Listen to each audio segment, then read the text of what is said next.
भाई 19 दिसंबर 2023 को हुआ ऑक्शन आईपीएल 2024 का। 2008 के आईपीएल में एक टीम की सैलरी कैप थी 20 करोड़, यानी कि एक टीम के पास सिर्फ 20 करोड़ था टीम बनाने के लिए। और 2024 के आईपीएल में दो ऐसे खिलाड़ी हैं जिनको 20 करोड़ से ज्यादा देकर रकम खरीदा गया है। भाई इसके बारे में बात करेंगे, साथ में ये भी बात करेंगे कि इससे ऐसे हमारे टॉप इंडियन खिलाड़ी जो कि रिटेन किए गए हैं उनको कैसे नुकसान हो रहा है। लेकिन सबसे पहले अगर नजर दौड़ा लेते हैं इस लिस्ट पर जो कि है most expensive players in the IPL history, तो उसमें सबसे ऊपर नजर आएंगे आपको मिचेल स्टार्क, जिसको खरीदा गया है 24 करोड़ 75 लाख रुपए में कोलकाता नाइट राइडर्स द्वारा।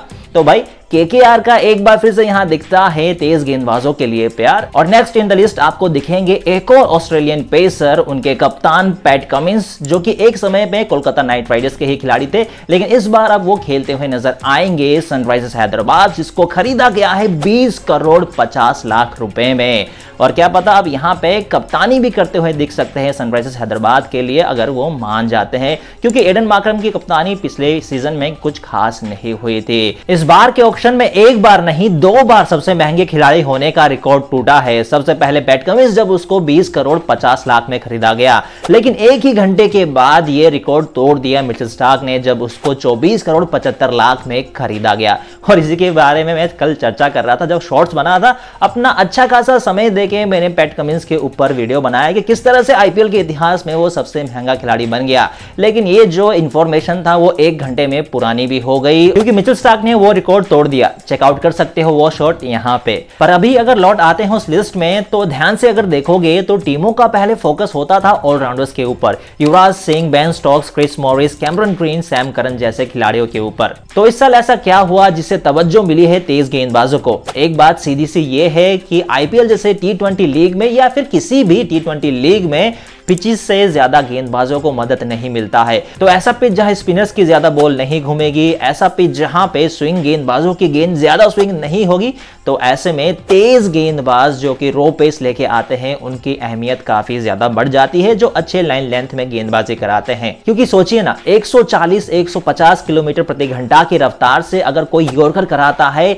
और उससे भी खतरनाक बाउंसर कराता है तो उसको खेलना कितना मुश्किल होगा। और यही सबसे बड़ा रीजन है आईपीएल 2024 में तेज गेंदबाजों की चांदी होना, क्योंकि इस बार तेज गेंदबाजों के पास एक नहीं 2 ब्रह्मास्त्र होने वाले हैं, यानी कि जो तेज गेंदबाज है वो 2 बाउंसर करा पाएंगे। तो ऐसे में मिचेल स्टार्क और पैट कमिंस के ऊपर टीमों द्वारा दमदार रकम लगा के उनको खरीदना ज्यादा चौंकाती नहीं है। चलो ये अच्छा है कि भारी भरकम रकम देके इनको खरीदा गया है, लेकिन यहां से इंडिया के टॉप खिलाड़ी जिनको रिटेन किया गया है उनको कैसे नुकसान हो रहा है? तो भाई लगभग पूरी पिक्चर क्लियर हो जाती है अगर आप ये इमेज देख लेते हो। ये है इंडिया के कुछ टॉप खिलाड़ी जिनको इनके रिस्पेक्टिव फ्रेंचाइजी टीम ने कर लिया है रिटेन। और इसमें अगर हम बात करते हैं तो शायद से विराट कोहली को 15 करोड़, रोहित शर्मा को 14 करोड़ और जसप्रीत बुमराह और सूर्य कुमार यादव को 11-11 करोड़ रुपए मिल रहा है।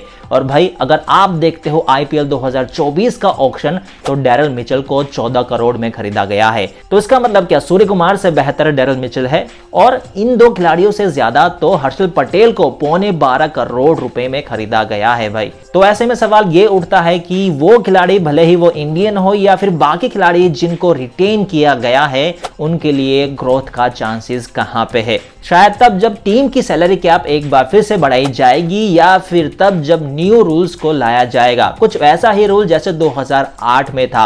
अगर आपको पता होगा तब शुरुआत में कुछ सिटीज को उनके आइकन प्लेयर दिए गए थे, जैसे कि सचिन तेंदुलकर मुंबई इंडियंस में, राहुल द्रविड़ बैंगलोर में, सौरव गांगुली दिए गए थे कोलकाता में, और दिल्ली में दिए गए थे वीरेंद्र सहवाग। तो उस समय रूल ये था कि इन 4 टीमों द्वारा अगर एक खिलाड़ी को खरीदा जाता है इन आइकन प्लेयर से महंगे रकम में, तो आइकन प्लेयर को 15% ज्यादा पे करना पड़ेगा। तो ऐसे सूरत हालात में आइकन प्लेयर को ज्यादा ही मिलता। इसीलिए मेरा भी मानना है कि जिन खिलाड़ियों को रिटेन किया गया है ना, उनको तो थोड़ा ज्यादा मिलना ही चाहिए। इससे अब ये होगा कि जो टीम में रिटेन किए गए खिलाड़ी हैं उनकी सैलरी बढ़ेगी, ऑक्शन में स्ट्रेटेजी बदलेगी, और क्या पता आने वाले समय में आईपीएल का इतिहास भी इसी के चलते बदल जाए।